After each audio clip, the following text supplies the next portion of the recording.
মই মাওপৰা ৰেচিপি আপোনালোকক অন্য এটা ভিডিঅ'লৈ স্বাগতম জনাইছোঁ।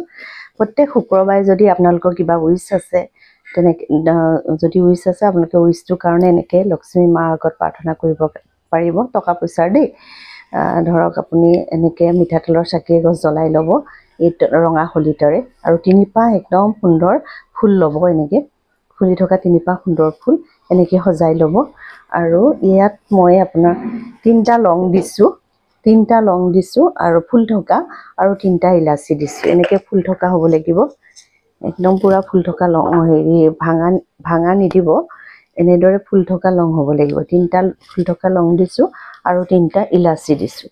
তাৰ বাহিৰে আৰু মই অকণমান ডালচেনি পাউডাৰ দি দিছোঁ, ডালচেনি পাউডাৰ দি দিছোঁ। আৰু লক্ষ্মী নাৰায়ণৰ ফটোৰ আগত আপুনি যদি এই চাকি গছ শুক্ৰবাৰে আপুনি যি উইচ আছে সেই উইচটো কৈ পেলাই যদি ধুনীয়াকৈ চাকি গছ জ্বলাই দিয়ে আপোনাৰ উইচ 100% ভিতৰত 100% সফল হ'ব। ধন্যবাদ।